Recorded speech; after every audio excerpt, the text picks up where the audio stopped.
دیتنا عیسا دگوهر مارقۆس نه. پشتی 6 ڕۆژان عیسا پەترۆس و عاقوب و یوحەنا برن و ئەو بخۆرە دەرخستن چیایەکی بلند. لەور ئەو بسەرەی خۆ بوون و دیتناوی لەبەر وان هات گوهەرتن. جلێن وی جلسپی بوون و ئەو قەسد بەرقاندن بۆ لەسەر ڕووی عەردێ تو جلسپیکەر نکاری بوو ئەو وسا سپی بکرانە. هەنگی ئەلیاس و موسا لەوان خویا بوون و بعیسارە پەیڤین.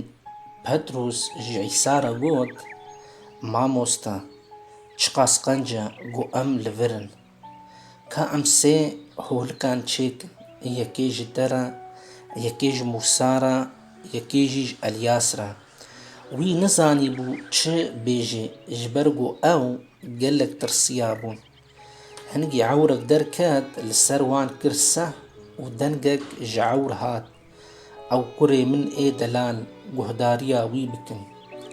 Ji nişkê ve şagirtan li dora xwe nerî, ji hîsapê ve kesek nedîtin.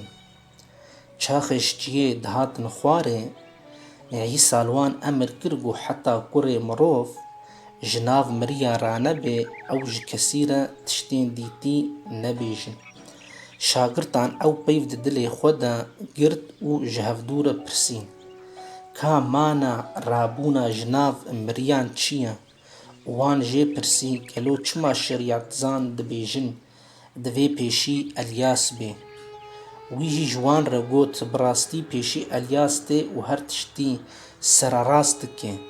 Lê çima wiha li ser kurê mirov hatiye nivîsîn ku ew ê gelek cêfayê bikişîne û bi biçûkî bê dîtin. Lê ez ji we re dibêjim Elyas hatiye û çawa got li ser wî hatiye nivîsin, çi got dilê wan xwest bi wî kirin. Pirtûka Pîroz İncîl. Silav û rêz xuşk û birayên hêja.